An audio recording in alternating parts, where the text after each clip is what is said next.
పశుపోషణ చేస్తున్నారా? అయితే మీ పాలకు బ్రాండ్ పేరు నమోదు చేసుకోండి. సొంతంగా పాలు విక్రయిస్తే రెట్టింపు లాభం అంటున్న ఖమ్మం జిల్లా రైతు.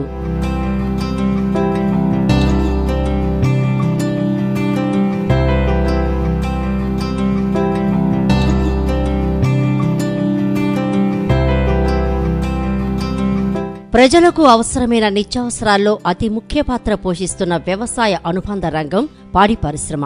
ఇప్పుడు గ్రామాల్లో వందల కొద్దీ పశువులు లేవు. రైతు లోగిళ్లలో పదుల సంఖ్యలో కూడా పాడి పశువులు కనిపించటం లేదు. పశుగ్రాస క్షేత్రాలు కనుమరుగయ్యాయి. అయితే పాలకు డిమాండ్ మాత్రం నానాటికీ పెరుగుతోంది. ఈ నేపథ్యంలో పశుపోషణ వాణిజ్య రూపును సంతరించుకుంది. వ్యాపార సరళిలో పశుపోషణ చేపట్టేందుకు ఎంతో మంది నిరుద్యోగ యువత ముందుకు వస్తున్నారు. అయితే పోషణకు తగ్గట్టుగా పాలకు సరైన ధర లభించకపోవడం వల్ల నష్టాల ఊబిలో కూరుకుపోతున్నారు. పెట్టే ఖర్చుకి వచ్చే రాబడికి పొంతన లేకపోవడంతో అనతి కాలంలోనే ఈ రంగం నుండి వెనుతిరగాల్సి వస్తోంది. మరోవైపు వ్యవసాయం చేసే రైతుకు పశుపోషణ కొంత ఊరటనిస్తున్నా శ్రమకు దగ్గ ఫలితం లభించటం లేదనే నిర్లిప్తత అడుగడుగునా కనిపిస్తోంది. ఈ సమస్యలకు చక్కటి పరిష్కారం చూపిస్తోంది ఈ డైరీ. 25 మొర్రా గేదెలు, 5 పాడి ఆవులతో డైరీ ప్రారంభించిన రైతు ఏలూరు శ్రీనివాసరావు నెలకు 90,000కు తగ్గకుండా నికర లాభం సాధిస్తున్నారు. ఖమ్మం జిల్లా కొనిచెర్ల మండలం సింగరాయపాలెం గ్రామానికి చెందిన ఈయన పాలను న్యాచురల్ మిల్క్ అనే బ్రాండ్ పేరుతో సొంతంగా మార్కెటింగ్ చేసుకోవడం ద్వారా తన అభివృద్ధికి బలమైన పునాది వేసుకున్నారు. Food safety and standards authority of India నుండి న్యాచురల్ మిల్క్ బ్రాండ్ పేరును రిజిస్ట్రేషన్ చేసుకుని లైసెన్స్ పొందిన ఈయన ఖమ్మంలో సొంతంగా పాల విక్రయ కేంద్రాన్ని ఏర్పాటు చేసుకుని గేదె పాలను లీటరు 70 రూపాయల చొప్పున, ఆవు పాలను లీటరు 55 రూపాయల చొప్పున విక్రయిస్తున్నారు. డైరీలకు పాలు పోసే దానికంటే దాదాపుగా 70 నుండి 80% ఆదాయం అదనంగా వస్తోంది. ఈయన డైరీ నిర్వహణ గురించి తెలుసుకునే కంటే న్యాచురల్ మిల్క్ బ్రాండ్తో ఎలా గుర్తింపు పొందారు అనేది ప్రతి రైతు తెలుసుకోవాల్సిన విషయం. అసలు లైసెన్స్ ఎలా పొందారు, పాలను మార్కెట్ చేసే ముందు ఎలాంటి జాగ్రత్తలు తీసుకుంటున్నారు వంటి వివరాలను ఆయన మాటల్లోనే తెలుసుకుందాం. నమస్తే అండి, నా పేరు ఏలూరు శ్రీనివాసరావు. మాది ఖమ్మం జిల్లా కొనిచెర్ల మండలం సింగరాయపాలెం గ్రామం. లక్ష్మీ అగ్రో ఫార్మ్స్ పేరుతోటి మేము 2 years before dairy farm, goat farm ప్రారంభించాము. ఈ డైరీ ఫామ్లో స్టార్ట్ చేసిన తర్వాత మనకి మార్కెటింగ్లో చాలా ప్రాబ్లమ్స్ వచ్చాయి. డైరీ ఫామ్కు కేంద్రానికి వస్తేనేమో 40 రూపాయలు, 42 రూపాయలు మించి రావట్లేదు. ఆ టైంలో ఓన్ మార్కెటింగ్ చేసుకుందామని చెప్పేసి మేము ఖమ్మంలోనే ఓన్గా కౌంటర్ ఓపెన్ చేసేసి అక్కడ మనం పర్ లీటర్ 70 రూపీస్ చొప్పున ఓన్గా సేల్ చేస్తున్నాము. ఈ సేల్ చేసేటప్పుడు ఏంటంటే అందరూ ఒక వైట్ ప్యాకింగ్ చేస్తున్నారు, మనం వైట్ ప్యాకింగ్ చేసి ఇస్తున్నాము. అదే మరి మా ఖమ్మంలోనే 50 రూపాయలకి ఇచ్చేవాళ్ళు ఉన్నారు, 60 రూపాయలకి ఇచ్చేవాళ్ళు ఉన్నారు. మేము ప్యూర్ రా మిల్క్ ఇస్తున్నాము. 1 డ్రాప్ ఎలాంటి కల్తీ లేకుండా, అడల్టరేటెడ్ కాకుండా ప్యూర్ మిల్క్ ఇస్తున్నాము. సో మనకంటూ బ్రాండ్ ఉండాలనే ఉద్దేశంతో ఒక న్యాచురల్ అనేసి ఒక బ్రాండ్ క్రియేట్ చేసుకున్నామండి. మేము న్యాచురల్ బ్రాండ్ మీద ఇప్పుడు ప్రెజెంట్ సేల్ చేస్తున్నాము. అంటే మనం ఒక బ్రాండింగ్లోకి వెళ్ళాలి అనుకున్నప్పుడు మనము FSSAI అని ఉంటుంది, food safety standards authority of India ఉంటుంది, FSSAI. వాళ్ళ పర్మిషన్ తీసుకోవాలి. సో వాళ్ళ పర్మిషన్ తీసుకోవాలి అంటే మనకంటూ ఒక ఫరం రిజిస్ట్రేషన్ ఉండాలి, GST ఉండాలండి. అవి తీసుకొని ఫుడ్ ఇన్స్పెక్టర్ గారిని కలిస్తే మనకి తీసుకోవచ్చు. లేదా ఆన్లైన్లో మనకి అవగాహన ఉంటే మనం ఆన్లైన్లో అయినా చలానా పే చేసి food safety and standards authority of India FSSAI licence number తీసుకోవచ్చు. 1000 రూపాయలు ఏమో చలానా ఉంటుందండి, ఎగ్జాక్ట్ అమౌంట్ ఐడియా లేదు. తర్వాత అండి మనం GST పే చేయాల్సి ఉంటుంది. ఈ GST ఎంత పడుతుంది ఏంటనేది మనం ఏ కన్సర్న్ CAని కలిసినప్పుడు అండి వాళ్ళు మనకు క్లారిటీగా ఎక్స్ప్లెయిన్ చేసి చెప్తారు. ప్రెజెంట్ అయితే ఏంటంటే మనం ఇయర్లీ టర్న్ ఓవర్ని బేస్ చేసుకుని ఉంటుంది. అబోవ్ 1 crore ఉంటేనేమో 5% ఉంటుంది, బిలో 1 crore అయితేనేమో 1% ఉంటుందండి. అది మనం క్వార్టర్లీ కానీ హాఫ్ ఇయర్లీ కానీ పే చేయాల్సి ఉంటుంది. అది చార్టర్ అకౌంటెంట్ ఉన్నారు, వాళ్ళు చూసుకుంటారండి.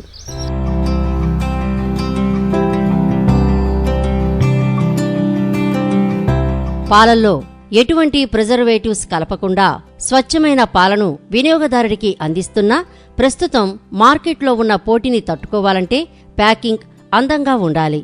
అలాగే ప్యాకింగ్ చేసిన వెంటనే కూలింగ్ ఛాంబర్లో నిల్వ చేయాలి. దీనికి ఈ రైతు ఏం చేస్తున్నారో చూద్దాం. ఈ మిషన్ వచ్చేసి మనకి న్యూ మిషన్ వచ్చేసి 1,80,000 నుంచి 2,30,000 వరకు ఉంటుందండి.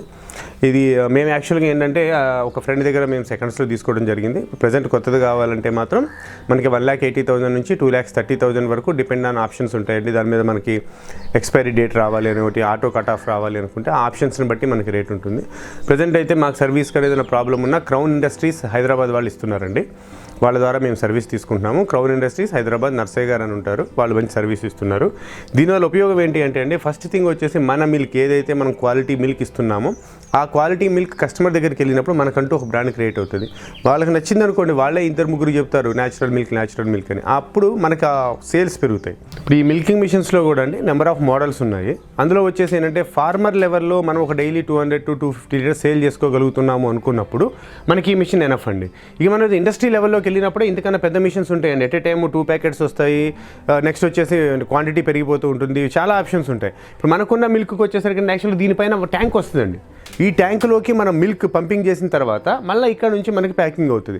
సో దానివల్ల ఏంటంటే మనం వాడే ఈ 100-150 లీటర్లు 200 లీటర్లకు అంత అవసరం లేదండి. అందుకని అక్కడ వాల్ సిస్టమ్ ఉంటుంది, ఫుట్బాల్లో మనం పెట్టేస్తే మనకి ఇది ఈజీ ఆప్షన్ అండి. ఇది బాగుంటుంది కూడా మన ఫార్మర్ లెవెల్లో ఇది చాలా ఎక్కువ అండి, ఇది ఎనఫ్. ఇంకొక ఇంపార్టెంట్ థింగ్ ఏంటంటే అండి, మనం బ్రాండింగ్లోకి వెళ్ళడం వల్ల రా మిల్క్ ఇస్తున్నాం అంటే తీసిన పాలు తీసినట్టు ప్యాక్ చేసి పంపిస్తున్నాం.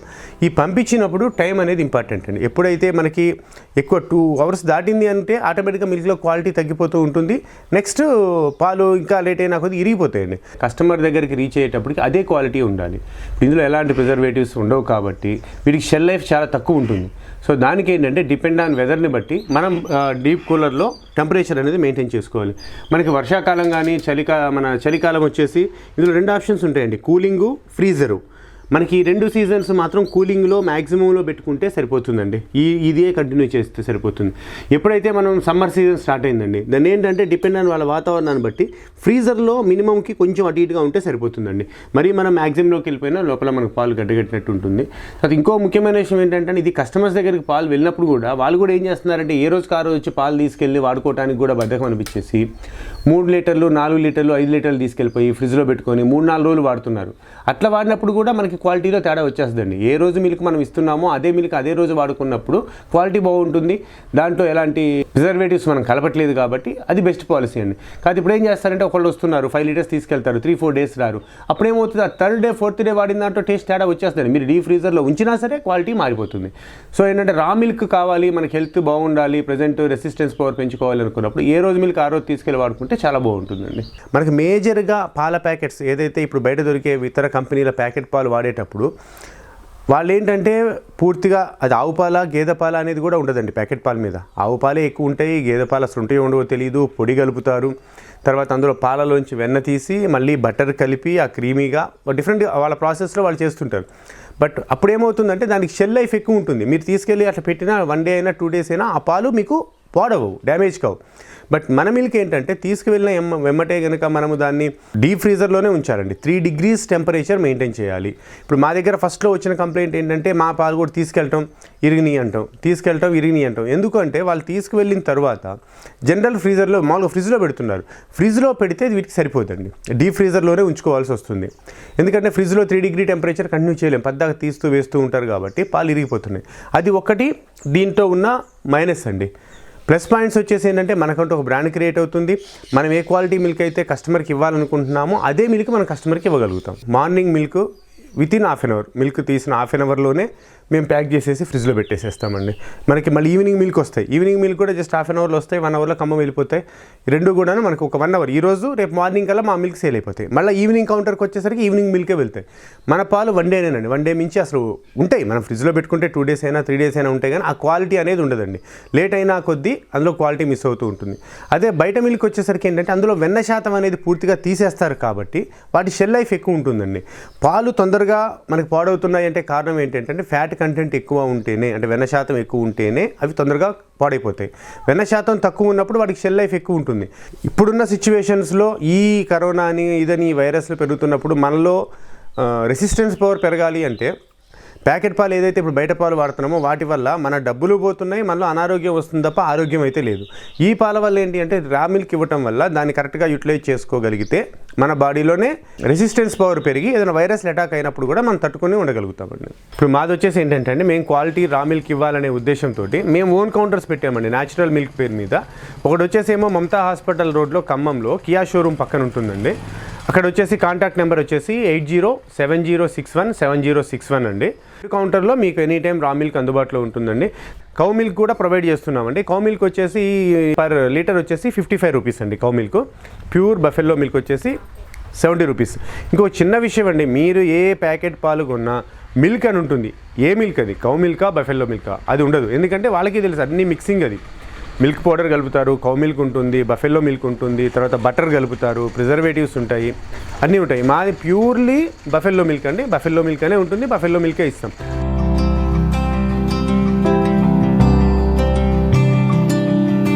అధిక దిగుబడినిచ్చే సూపర్ నేపియర్ గడ్డిని పెంచడం వల్ల ఈ రైతు గ్రాసం కొరతను పూర్తిగా అధిగమిస్తున్నారు. ట్రాక్టర్ ఆపరేటెడ్ చాఫ్ కట్టర్తో గడ్డిని పొలం వద్దే కత్తిరించి డైరీకి చేరవేస్తున్నారు. ఆ పచ్చిగడ్డికి సంబంధించి ప్రెజెంట్ అన్నిటికన్నా బాగున్నది ఏంటి అంటే సూపర్ నేపియర్ అండి. అది వచ్చేసి ఏంటంటే మనం మిగతా కోఫోర్ కానీ కోఫే కానీ వేరే గ్రాస్ ఏదేసినా సరే 1 ఎకరంలో 7 యానిమల్స్ మ్యాక్సిమం మనం ఫీడ్ ఇవ్వగలుగుతాము. అదే మనం కరెక్ట్గా మెయింటైన్ చేసుకొని చాఫ్ కటర్ తోటి కట్ చేసుకొని మనం మెయింటైన్ చేయగలిగితే 12 to 14 యానిమల్స్ వచ్చేసి సూపర్ నేపియర్తో మనకి మంచిగా ఇవ్వడం జరుగుతుందండి. ఇంకో ఇంపార్టెంట్ విషయం ఏంటంటే ఇప్పుడు మనకి ఎండాకాలం కాబట్టి మనకి సూపర్ నేపియర్ని కనుక ఏ రోజు కట్ చేసింది ఆ రోజే పచ్చిగడ్డిగా వేసుకోవడంతో పాటు 3 రోజుల ముందు కట్ చేసి ఎండాకాలంలో ఎండబెట్టి అది సగం ఆ రోజు కోసింది సగం రెండూ కలిపి ఫీడ్ చేయడం వల్ల మనకి వరిగడ్డి ఖర్చు కూడా తగ్గుతుందండి. ఈ 3 to 4 months మనం కనుక అలా మెయింటైన్ చేసుకోగలిగితే minimum per day 500 to 600 rupees మనకి వరిగడ్డి కాస్ట్ అనేది తగ్గుతుంది. సూపర్ నేపియర్ ఏంటి 3 days బిఫోర్ కట్ చేస్తాము, మన చేతిలో పని ఎండబెట్టుకుంటాము, ఆ రోజు కాస్ట్ రెండు కలిపి మనం చాపింగ్ చేసేసి వేసుకుంటే దానివల్ల మనకి చాలా యూజ్ ఉంటుందండి. పర్టికులర్గా ఎండాకాలం వచ్చేసరికి ఓన్లీ ఎండుగడ్డినే మనం మేపటం వల్ల యానిమల్లో డిహైడ్రేషన్ కూడా వస్తుంది. ఈ వరిగడ్డి ఒక పూట పచ్చిగడ్డి ఒక పూట వేయటం కూడా కరెక్ట్ కాదండి. 2 పూట్ల 2 కలిపి చాపింగ్ చేసి వేయటం వల్ల యానిమల్ కూడా హెల్దీగా ఉంటుంది. ప్లస్ మీరు మార్నింగ్ ఒకటి ఈవినింగ్ ఒకటి వేసిన దానికి 2 కలిపి వేసినప్పుడు కూడా మిల్క్ ప్రెసెంట్ మా దగ్గర 120 to 130 లీటర్స్ మిల్క్ ఈల్డింగ్ వస్తుందండి. అవి మా కౌంటర్లోనే సేల్ అయిపోతున్నాయి. తర్వాత మా దగ్గర ఇప్పుడు 4 acres సూపర్ నేపియర్ గ్రాస్ ఉందండి. పర్టికులర్గా సీడ్ అంటే ఇప్పుడు ప్రెసెంట్ ఏంటంటే సూపర్ నేపియర్ డిమాండ్ ఉంది కదా అని చెప్పేసి 60-70 రోజులకి 80 రోజులకు కూడా మా దగ్గర సీడ్ ఉందని చెప్పి పెడుతున్నారండి. అది కరెక్ట్ కాదు. మినిమం 3 to 4 months అబోవ్ ఉండి ముదిరింది అయితేనే మనకి ఇత్తనానికి పనికొస్తుంది. ప్రజెంట్ మా దగ్గర ఇత్తనం కింద 1 ఎకరం పాతిక ఇత్తనం కోసమే అవైలబిలిటీ ఉందండి. అది ఎవరికైనా కావాల్సిన వాళ్ళు కాంటాక్ట్ చేయండి. మనకి ట్రాన్స్పోర్ట్ ఫెసిలిటీ ఉంది. ఒక స్టెమ్ వచ్చేసి 1 రూపీ పడుతుందండి. ట్రాన్స్పోర్ట్ ఛార్జెస్ ఎక్స్ట్రా అవుతాయి. వాళ్ళే వచ్చి తీసుకొని వెళ్తే మాత్రం 1 ఎకర్కి వచ్చేసి 4000 రూపీస్ అండి. మేము డైరెక్ట్ గ్రాస్ కోసి లోడ్ చేసేస్తాము. మేము పంపించాలంటే మాత్రం ఒక స్టెమ్ వచ్చేసి 1 రూపీ పడుతుంది, plus transport charges extra pay చేసుకోవాలండి.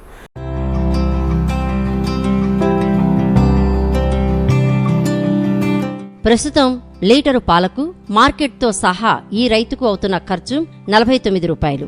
అదే పాల డైరీలకు పోస్తే ఈ ఖర్చు కూడా రావటం కనా కష్టం. బ్రాండ్ పేరుతో విక్రయించటం, వినియోగదారుల ఆదరణ పొందటం వల్ల ఇప్పుడు ఈ రంగంలోనే ఈయన రాజు. పరిస్థితిని బట్టి మన ఆలోచనలో మార్పు రావాలి. రైతు మార్కెట్లో గెలవాలి. ఆలోచించండి మరి.